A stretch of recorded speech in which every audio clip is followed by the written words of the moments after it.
I straighten the last sterling silver fork on my parents' Thanksgiving table, adjusting it to precisely the same angle as the others. The caterers move quietly behind me, professionals who understand the importance of presentation. I've spared no expense. Butterfield's is the most sought-after catering service in the city. But as I step back to survey the elegant table setting with its autumn-hued centerpiece and hand-calligraphed place cards, a familiar tightness grips my chest. No matter how perfect I make this, it won't be enough. Diana, don't you think this is all a bit excessive for a simple family dinner? My mother's voice cuts through the room as she enters, her critical gaze sweeping over the arrangements. Barbara Wells, always impeccably dressed in her cashmere sweater and pearls, has a gift for making questions sound like judgments. I maintain a carefully neutral expression, the mask I've perfected over 35 years. I wanted to do something special this year. What I don't say, I wanted just once, for you to be impressed by something I've done. Mom runs her finger along the edge of a Waterford crystal glass. Well, it certainly is. Something. The pause speaks volumes. I hope this didn't strain your budget too much, honey.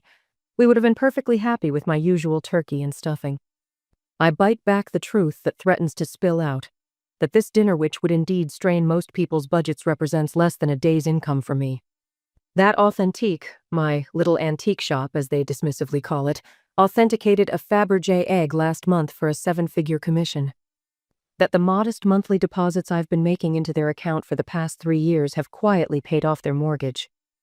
Instead, I adjust a napkin and say, "It's my treat, Mom. Don't worry about it." The doorbell chimes, saving me from further questioning. My father's heavy footsteps cross the foyer, followed by an excited exclamation, "There's my girl!" Melissa has arrived fashionably late, as always. I move to the kitchen doorway and watch as my younger sister sweeps in, bringing a whirlwind of expensive perfume and dramatic gestures. At 28, Melissa still carries herself with the entitled confidence of the favored child. My parents beam at her as she shrugs off her designer coat. "Sorry I'm late," she announces, not sounding sorry at all. Traffic was a nightmare. Dad places his hands on her shoulders, his face glowing with pride. "Did you tell them about the interview?" Melissa tosses her perfectly highlighted hair. "Not yet, Dad. I literally just walked in." "My brilliant girl has an interview with Caldwell Partners next week," he announces, turning to make sure I've heard. "Senior marketing position. Very competitive." "That's wonderful," I say automatically, the words hollow but expected. Mom clasps her hands together. "We always knew you'd do great things, sweetheart." I slip away, unnoticed, to check on an important auction closing today. My laptop sits on the side table in Dad's study, screen displaying the authentication platform I've built from nothing. $8.6 million in company assets. A pending contract worth $290,000. Quarterly revenue of $3.5 million. Numbers that would shock them into silence if they knew. I refresh the page, confirming our winning bid on a rare Art Deco diamond bracelet, then close the auction window. As I start to shut the laptop, my phone buzzes with a message from my assistant. I step into the hallway to respond, giving detailed instructions for the piece's secure transport. When I return, the laptop is still open, but something feels off.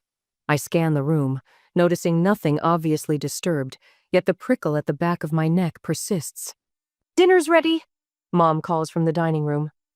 I close the laptop and rejoin my family, finding Melissa already seated in what has always been my spot at the table. She's scrolling through her phone, a strange expression on her face, something calculating in her eyes that makes my stomach tighten. "Everything okay?" I ask, as I take the seat across from her. "Just fine," she says, putting her phone down with deliberate care. Her smile doesn't reach her eyes. Dad raises his glass once we're all seated. "To family," he toasts, "and to my beautiful daughters, especially Melissa, on the cusp of her big break." I lift my glass automatically, but before I can take a sip, Melissa clears her throat. "Actually," she says, her voice cutting through the moment, "I think Diana might be the one with something to celebrate." She slides her phone across the table, screen displaying a photo of my laptop. My financial records. My company assets. "So when were you going to tell us about your millions?" The silence that follows is absolute.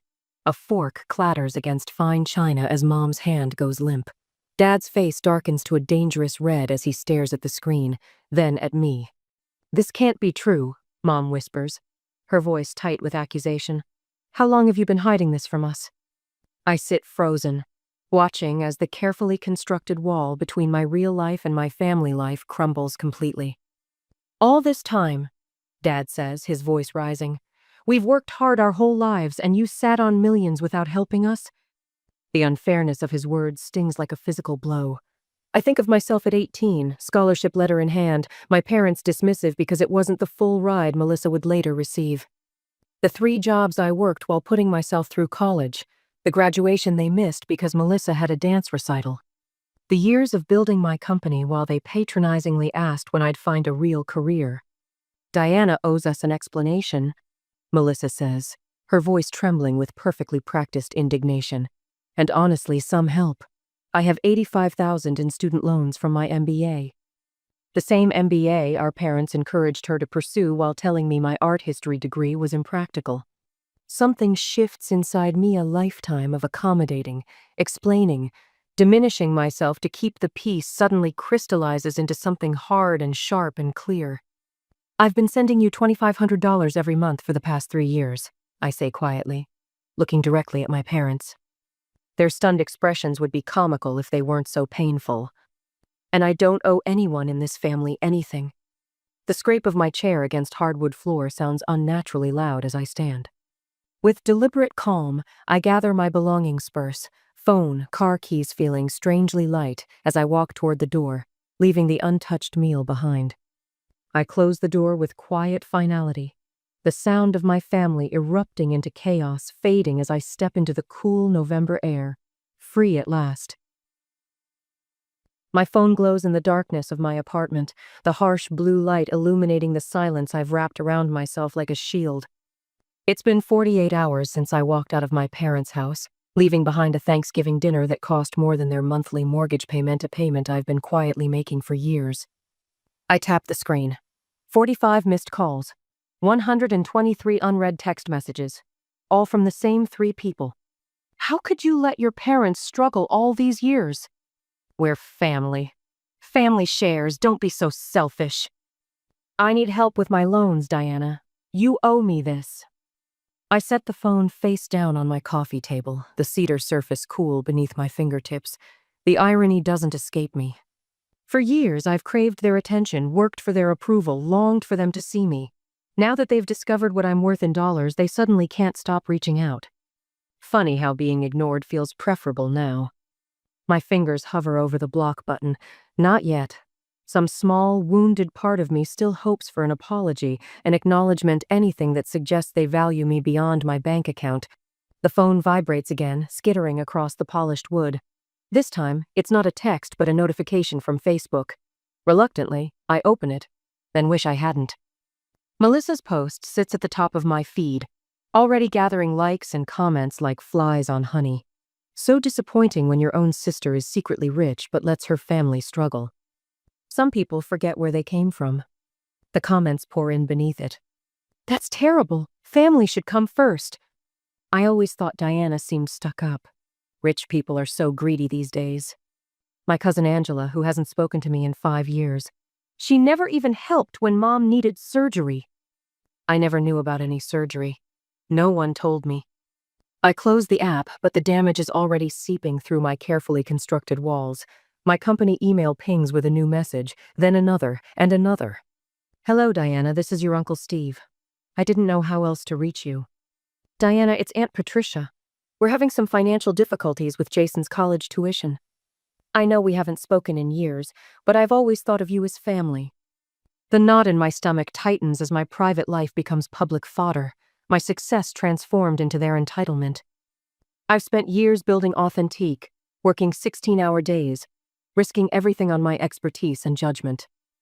Now my achievement has become a family scandal, my privacy shattered by a sister who couldn't resist the urge to punish me for her own disappointments. My phone rings. Grandma Margaret's name lights up the screen. I hesitate. Grandma has always been different, sharper, more perceptive than her daughter, my mother. But she's still family. And right now, family feels like a loaded gun pointed at my heart. On the 4th ring I answer, "Diana." Her voice is clear and strong, belying her 85 years. No hello, no preamble. I heard what happened. I brace myself for the lecture, the reminder about blood being thicker than water, the guilt that my generation doesn't understand sacrifice. Don't you dare give them a penny more. The air leaves my lungs in a rush. What? You heard me. Her voice is steel wrapped in silk. Not another cent. They've been leeching off you for years, haven't they? The monthly deposits, the gifts. The checks you thought I didn't notice. Grandma, No explanations needed. She pauses, and I hear ice cubes clinking against glass. Grandma still enjoys her evening bourbon. They did the same thing to your Aunt Elizabeth 30 years ago. The name lands like a stone in still water. Aunt Elizabeth, me mother's elder sister. The family success story who disappeared from family gatherings when I was just a child. The cautionary tale of selfish ambition my mother would reference with tight lips and narrowed eyes. Elizabeth built a real estate empire from nothing, Grandma continues. The moment your grandfather and your mother found out how successful she'd become, they descended like vultures. Demanded she buy them a new house, pay for your mother's wedding, fund your grandfather's retirement. Each revelation hits like a physical blow. What happened? She gave and gave until there was nothing left. Her business collapsed under the strain. Her marriage fell apart. Last I heard, she was living in Arizona, starting over in her 60s. Grandma's voice softens. It's the Wells family pattern, Diana. Use the successful one until they break, then find another target. The silence stretches between us, filled with generations of toxic expectation. It's time someone broke the cycle, Grandma says finally. After we hang up, I sit in the gathering darkness, Grandma's words echoing in my mind. A family pattern, a cycle to break. The next morning, I'm at my attorney's office before they officially open.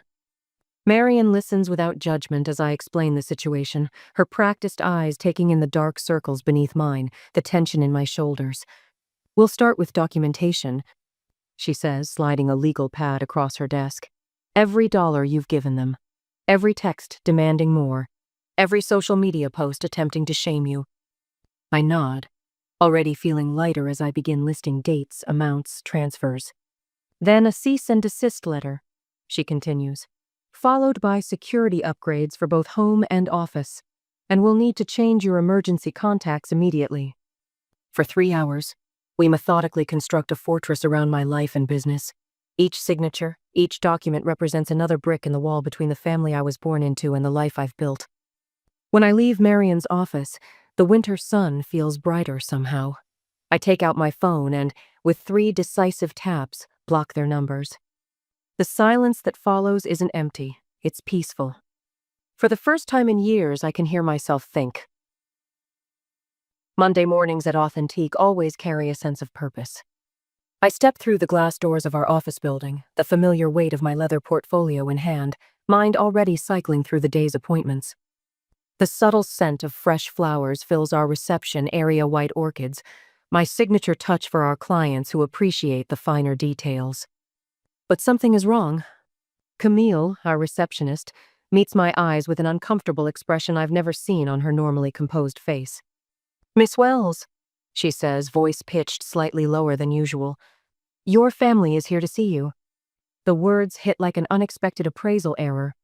I freeze mid-stride, then deliberately smooth my expression into what my staff knows as my auction face, the perfectly neutral look I wear when examining a potentially valuable piece.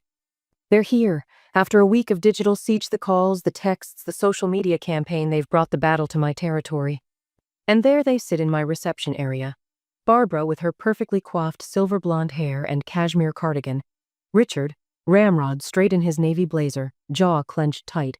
And Melissa, designer handbag clutched in white-knuckled hands, eyes darting around my office as if tallying its worth. The whispers from the authentication team down the hall reach my ears. This is exactly what I've dreaded, my carefully separated worlds colliding in spectacular fashion. I straighten my spine and approach them. This is unexpected, I say, my voice steady and professional. I'm in the middle of a workday. Mom rises first. We wouldn't have had to come here if you'd answered our calls, she says, the accusation thinly veiled as explanation. Dad stands next. We need to talk, Diana, privately. I'm acutely aware of my team watching this unfold. The family drama I've worked so hard to keep contained is now center stage in the business I've built from nothing. Conference room 3 is available, I say after a moment, gesturing down the hallway. The glass-walled room offers the illusion of privacy while ensuring this won't escalate unseen. 20 minutes, that's all I can spare. They follow me through the office, past the climate-controlled authentication stations where my team examines priceless pieces, past the wall displaying our industry certifications and awards. I watch their eyes widen at the obvious success surrounding them. This is my domain, built by my hands, my knowledge, my persistence. The conference room door closes behind us with a soft click. The space is elegant but functional polished walnut table, ergonomic chairs, discreet technology. Through the glass walls, I can see my assistant hovering nearby, concern evident on her face. I give her a slight nod to indicate I'm fine. Before I can speak, Melissa slides a document across the table. The header reads, Wells Family Trust. We've had financial advisors help us draft this, she says, voice trembling with what might sound like emotion to someone who hasn't watched her perform since childhood dance recitals. It's very reasonable. I don't touch the document. What exactly is this? Mom leans forward, hands clasped together. Diana, honey, we're your family. We deserve to share in your success. After everything we sacrificed for you, Dad adds, his voice carrying that familiar tone of authority that once made me shrink inside myself. The words echo in my head, unlocking a flood of memories I've carefully compartmentalized. Me at 18, proudly holding my scholarship letter at the kitchen table, Mom barely glancing at it before asking if I'd help prepare dinner. The 3 jobs I juggled through college while they paid for Melissa's private university without question. My college graduation ceremony empty seats where my parents should have been because Melissa had a dance showcase the same weekend. When did you ever sacrifice for me? The question escapes before I can contain it, my voice unnervingly calm. Name one thing. The silence that follows is heavy with shock. Barbara's perfectly lined lips part slightly. Richard's face flushes. That's absurd, Mom finally manages. We gave you everything. You didn't even come to my college graduation. The words hang in the air between us. Dad shifts uncomfortably, but his expression quickly hardens. We couldn't be everywhere at once, he says dismissively. And look at you now, clearly you didn't need us there. I built this company while you told everyone I worked at some little antique shop, I continue, each word precise and measured. You've never once asked about my business. Not once in 7 years. We didn't want to pry, Mom says weakly. No, you didn't want to know, I correct her. Because as long as you didn't acknowledge my success, you didn't have to compare it to Melissa's. Melissa's carefully constructed tears begin right on cue. That's so unfair. You've always been jealous of me. I feel a strange calm settling over me, the kind that comes with absolute clarity. I've been supporting you both financially for years, I say, looking directly at my parents. $2,500 every month for 3 years. Barbara's hand flies to her throat.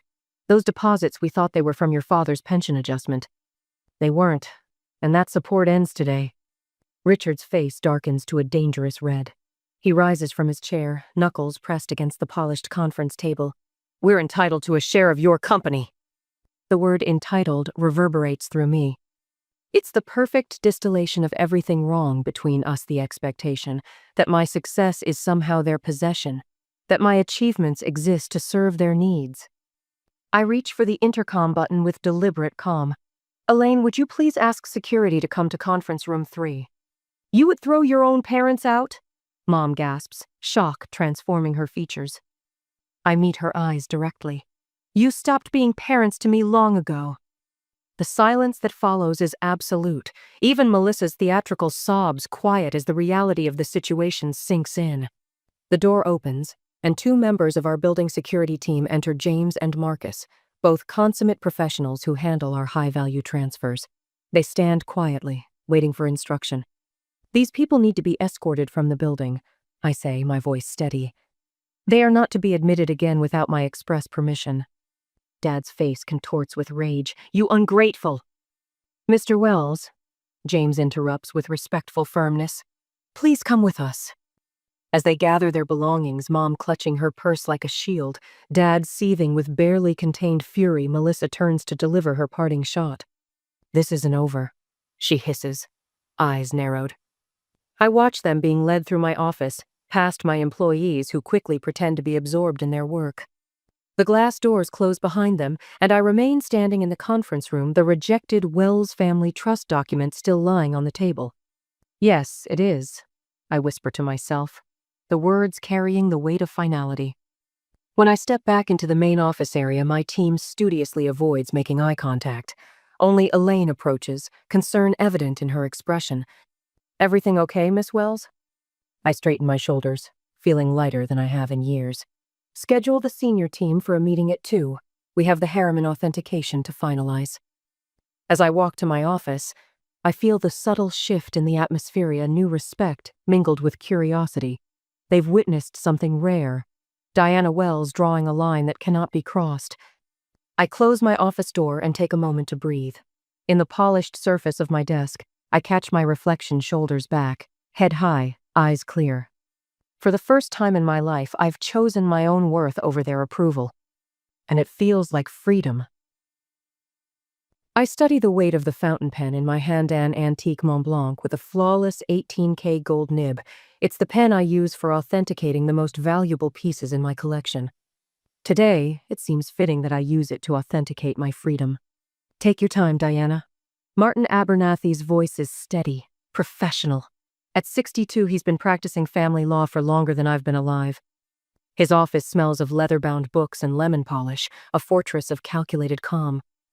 The legal documents spread before me represent weeks of meticulous preparation, formal cessation of financial support, documented history of all previous transfers, legal protection from harassment and defamation. Each page crisp black text against pristine white, the language precise and unambiguous. "Once you sign these, it establishes clear legal boundaries," Martin explains, his finger tapping gently on the signature line. "Your family will have no grounds to demand financial support or involvement with your business assets." I nod, then press the pen to paper. My signature flows across the line with the same confidence I use when authenticating a rare Cartier bracelet. The small act carries the weight of mountains shifting. "What about the social media posts?" I ask, thinking of Melissa's increasingly desperate public campaign. Martin's expression remains neutral, but his eyes sharpen. "We've documented everything. Should they continue after receiving these papers, we have grounds for a restraining order." I sign the final document, feeling a curious lightness spread through my chest. It reminds me of the day I received my first major authentication commission, the same sense that something fundamental has shifted. "What most clients find," Martin says as he collects the papers, "is that toxic family members often respond to legal boundaries by shifting tactics." "What do you mean?" He offers a smile that holds the wisdom of hundreds of similar cases. "When demands don't work, they often turn to narrative control. The story will change from 'she owes us' to 'we never wanted her money anyway.'" I almost laugh at the accuracy of his prediction. By the time I return to my apartment, it's already begun. The email from my second cousin Deborah arrives as I'm repainting my home office. I've chosen a serene sage green to replace the beige my mother once insisted was the only professional color for a workspace. The paint roller glides smoothly across the wall, each stroke erasing another memory of compromise. "Diana, I'm concerned about your parents. They're devastated that you've cut them off completely. They say they never wanted your money, just a relationship with their daughter. Your mother is telling everyone at church how they sacrificed everything for your education." My phone buzzes with a text notification from Uncle Stephen, my father's brother. "Your father says he's praying for your redemption. What's gotten into you?" I set down the roller carefully on its tray, then wash my hands before responding to either message. The calculated pause isn't about formulating a defense, it's about honoring my own process. The old Diana would have frantically explained, justified, apologized. At my laptop, I open the simple spreadsheet I've maintained for years. Row after row of financial transfers. $2,500 on the first of every month for 36 consecutive months. The down payment for their roof repair, $14,800. My father's medical bills, $9,732. Melissa's car after her accident, $32,000. All meticulously documented, organized, indisputable. I could forward this spreadsheet to every relative currently entertaining my family's revised history. I could post screenshots on social media to counter Melissa's tearful claims of abandonment. The evidence sits at my fingertips, ready to be weaponized. Instead, I close the file without sending it. I compose a single, measured response to Deborah. I understand they're upset. I've made my decision after careful consideration of our family dynamics over many years. I wish them well, but I need this boundary. To Uncle Stephen simply, I'm doing what's best for my well-being after much reflection. My phone rings almost immediately. The screen displays Aunt Elizabeth, my father's sister who moved across the country 25 years ago after what the family always called her nervous breakdown. Diana, it's Elizabeth. Her voice sounds different than I remember, stronger, more centered. Margaret told me what's happening with Richard and Barbara. Grandma called you? The paintbrush I'm cleaning nearly slips from my hand. She did, and I need to tell you something. There's a pause then. They did the same thing to me when I received my inheritance from Grandpa Wells. I sink into my desk chair, paint-speckled fingers gripping the phone tighter. What? The demands. The public shaming. Telling everyone I was selfish and unnatural for not sharing with family. Her words come faster now. 3 decades of contained truth-finding release. I didn't have your courage. I gave them nearly half before I realized they would never stop asking. Something clicks into place, the reason this poised, intelligent woman has remained a family mystery, present only in occasional holiday cards and brief visits. Is that why you moved to Oregon? 3,000 miles of necessary distance. There's a smile in her voice now. Diana, I'm calling because I want you to know that what you're doing isn't just right for you, it's breaking a pattern that's hurt this family for generations. After we hang up, I stand in my half-painted office, breathing in the fresh scent of new beginnings.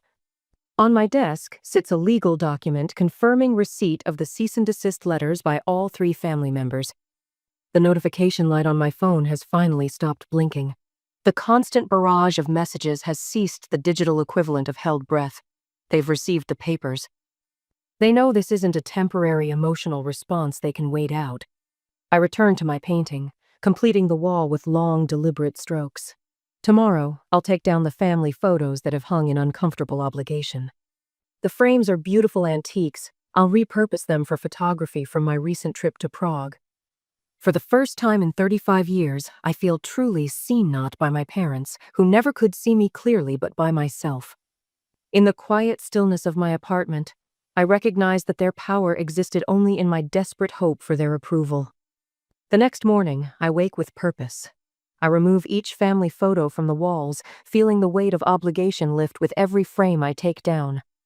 These beautiful antique frames, some Edwardian, one genuine Art Nouveau deserve better than to house memories of forced smiles and hollow celebrations.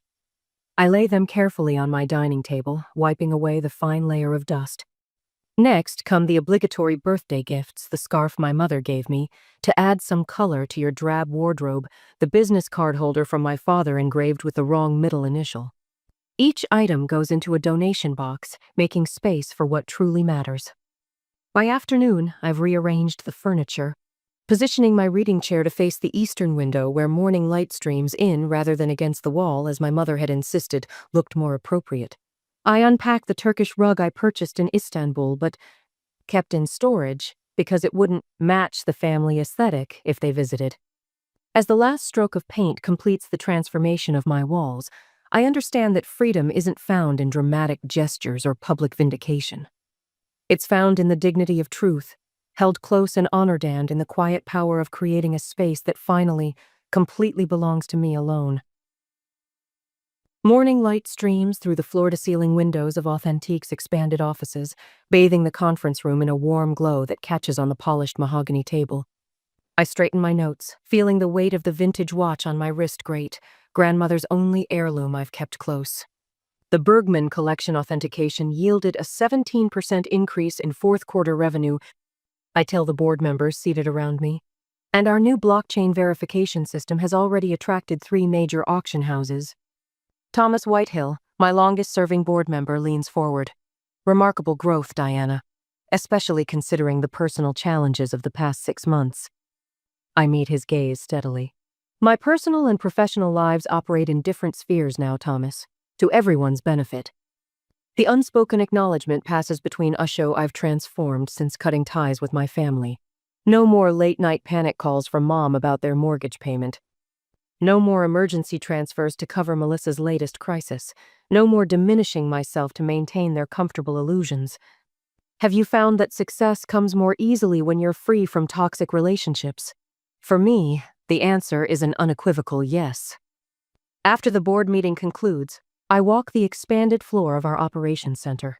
27 employees now, up from 22 before the Thanksgiving disaster. The familiar ping of authentication software mingles with quiet conversations as specialists examine pieces under specialized lighting. My domain, built from nothing but determination and expertise. The expertise my parents dismissed as playing with old jewelry. Jasmine, my new deputy director, approaches with a tablet. The Margaret Wells Scholarship Committee needs final approval on the application criteria. I smile at the name Grandma's maiden name, preserved in this new legacy. I've made some adjustments. I take the tablet, making several quick notes. I want to specifically target first-generation college students who demonstrate exceptional merit but lack financial support, like I once was. And I've doubled the funding for the first 5 years. Jasmine raises an eyebrow. That's exceptionally generous. It's necessary, I reply simply, handing back the tablet. Some cycles need decisive breaking. How have you turned difficult family experiences into something positive for others? This scholarship isn't charity, it's correction, a rebalancing of opportunities that should have existed all along. The community center bustles with pre-holiday activity as I arrange holiday meal packages alongside other volunteers. 6 months ago, I'd have been preparing for another exhausting family gathering, analyzing every word choice for potential criticism, minimizing my accomplishments to avoid accusations of showing off. Diana, we need more help with the children's gift wrapping, calls Elaine, the volunteer coordinator. I move to the colorful station where donated presents await wrapping. Beside me, an elderly woman struggles with a particularly awkward Pacagea child's bicycle. Here, let me help. I offer, steadying the handlebars as she positions wrapping paper. Bless you, dear.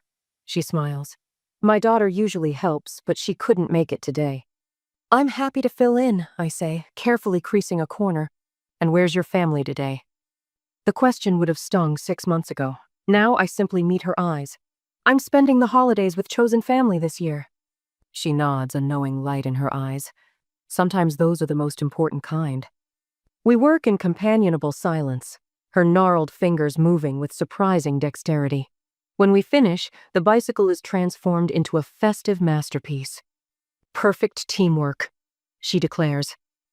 The warm satisfaction that spreads through me feels more genuine than any family dinner I've attended in years. Share how you've built a chosen family of supportive people in your life. How do these relationships differ from blood relationships? Mine offer acceptance without expectation, support without scoreboards. Grandma Margaret's retirement community gleams with tasteful holiday decorations as I sign the visitor log. The dining room, with its panoramic views of snow-dusted gardens, provides a serene backdrop for our monthly lunch. When I spot her silver-crowned head at our usual corner table, something tightens in my chest. She rises as I approach, arms extended for a hug that feels like coming home, the only embrace that's ever felt that way. There she is, Grandma says, her voice strong despite her 85 years. The only Wells with any sense. I laugh, settling across from her. How are you feeling? The new medication working? Don't fuss, she waves dismissively. I've outlived 2 husbands and most of my friends. I'll outlive these pills too. Our server brings Grandma's usual Earl Grey and cucumber sandwiches and my green tea. So, she says after the server leaves, leaning forward with conspiratorial energy, Barbara called last week. My stomach tightens slightly, but it's a distant reaction now, more habit than distress. And? Oh, the usual performance. They're telling everyone you've abandoned the family. Grandma's eyes, sharp as ever, study my reaction. Richard's spinning some tale about you having a nervous breakdown from work pressure. 6 months ago, these words would have sent me spiraling into defensive explanations. Now I simply raise an eyebrow. Creative. Melissa's engaged. apparently. To some investment banker who hasn't figured out there's no trust fund waiting. I sip my tea. Let them tell their stories. I'm writing my own now. Grandma's smile crinkles the corners of her eyes. Finally, someone in this family understands the value of hard work and clear boundaries. She reaches into her embroidered handbag. Which reminds me. She places a small velvet box on the table, pushing it toward me. Inside, I find a delicate gold locket engraved with intricate flowers. When I open it, there's a tiny black and white photo of a young woman with familiar, determined eyes.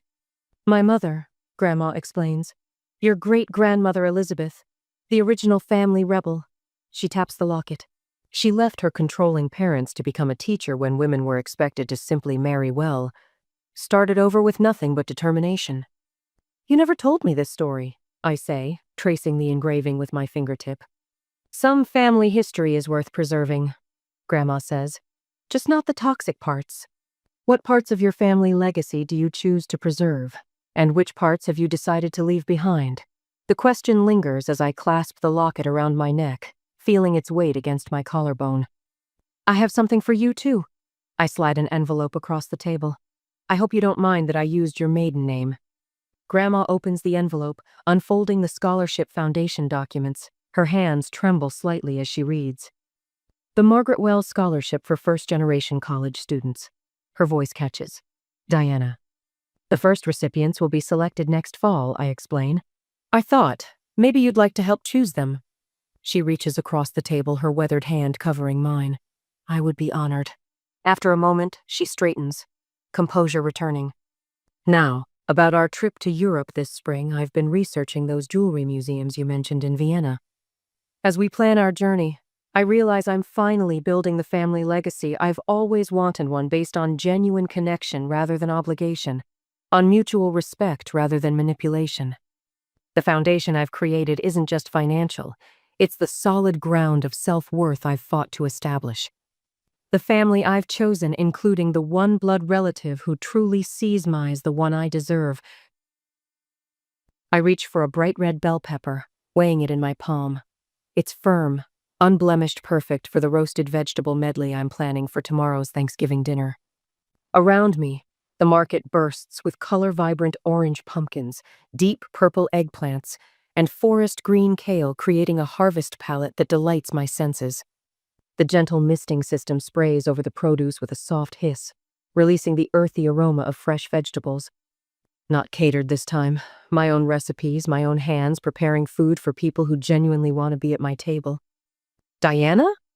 The voice stops me cold, though my heart doesn't race like it once would have. I turn slowly, pepper still in hand, to see Melissa standing by the organic tomatoes. Her highlighted hair has grown out, dark roots prominent against the faded blonde, and her designer clothes have been replaced with a department store coat that's begun to pill at the cuffs. The strain of the past year shows in the fine lines around her eyes, her complexion dull compared to the vibrant produce surrounding us. Have you ever unexpectedly encountered family you've distanced yourself from? How did you handle it? Hello, Melissa. My voice is steady, neither warm nor cold. She shifts her weight, clutching her shopping basket like a shield. Inside, I glimpse store-brand pasta. A small turkey breast, not the whole bird our mother would insist upon, and a single bottle of $2 chuck. The evidence of downsized expectations. I didn't expect to run into you here. She glances at my cart filled with fresh produce, artisanal bread, and a bottle of reserve Cabernet. You look well. Thank you. I am well. The silence stretches between us like taffy, sticky and uncomfortable.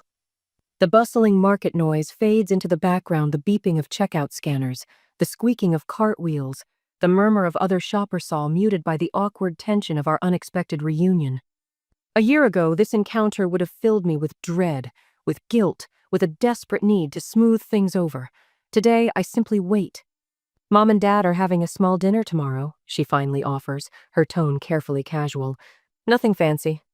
Dad's hours got cut back at the firm, and with the economy.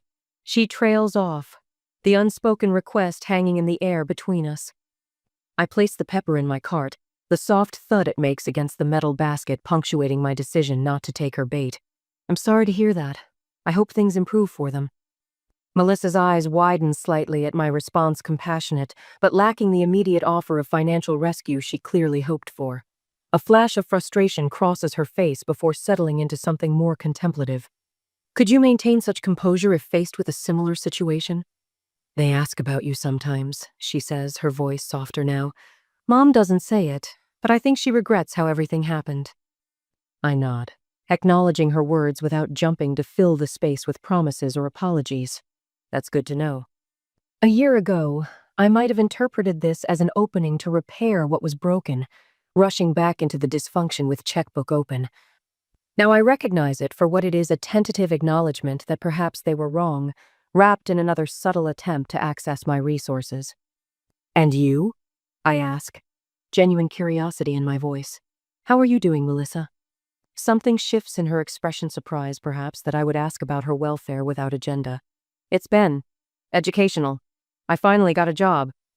Not with Caldwell, but a smaller firm. The pay isn't what I expected, but it's a start. That's something to be proud of. I say and mean it. For a moment, I glimpse a version of my sister I never knew, one forced to stand on her own feet, discovering her own capabilities. Not the entitled girl who assumed the world owed her success, but a woman learning what it means to earn her way. Well, I should get going, she says, glancing at her watch. We're having dinner at 5 tomorrow if you wanted to. I have plans, I say gently, but thank you for the invitation. She nods, a mix of relief and disappointment crossing her face. Happy Thanksgiving, Diana. Happy Thanksgiving, Melissa. I watch her walk away, noticing how her shoulders hunch slightly forward now instead of being thrown back in perpetual confidence. The squeak of her cartwheel creates a melancholy rhythm as she disappears around the corner. The encounter leaves me neither elated nor devastated, just peaceful. The power they once held over me has dissolved completely. What does family truly mean to you? And how has that definition evolved throughout your life? Grandma Margaret raises her glass from the head of my dining table, the light catching her silver hair like a crown.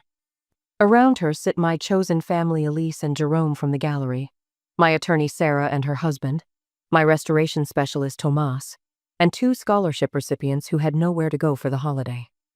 The room glows with amber light from vintage brass candelabras, casting a warm radiance over plates of steaming food. The rich aroma of herbs and butter fills the air, rosemary, sage, thymingling with the scent of mulled cider simmering on the stove. Soft jazz plays in the background, a gentle counterpoint to the animated conversations. To the family we choose, Grandma declares, her eyes finding mine across arrangements of golden chrysanthemums and flickering candles.